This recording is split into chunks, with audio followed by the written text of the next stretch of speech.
Jatend migao mar jotich Dr. Alfred Mutua wacho ni sirikal mamalo manyo yore mag kedo gi nok mar tije pachoka ahinya e kind rowere kokwayo jogo mamanyo tije mondo kik bed gi to ewi tije ma piny owacho manyo e pinje maoko.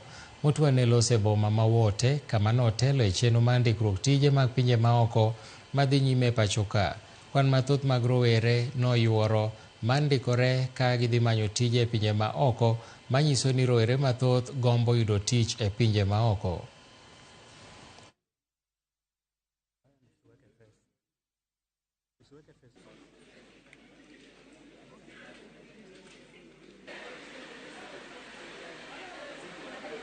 We've been working every day trying to find something to do, but jobs have been brought to our table today and we have secured them.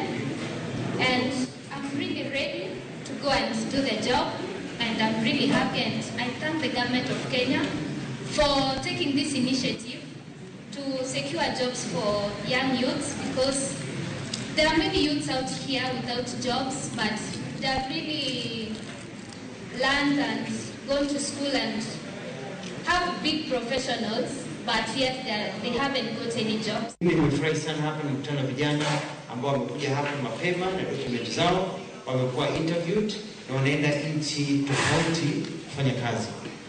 Kama hauna passport, serikali itapanga upate passport kwa siku moja ama mbili maximum.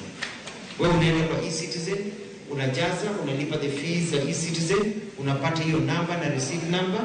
Hiyo tutapanga siku ile, either hiyo watu wa passport watakuja hapa Makueni, ama mtakuja Machakos, ama Kitui, ama Nairobi. Unakuja asubuhi, unafanya biometric, unapigwa picha, alafu by jioni ama following day unapata passport. Jopuonjre masomo weche mag din e mbalariany ma Pwani koriwore gi jotelo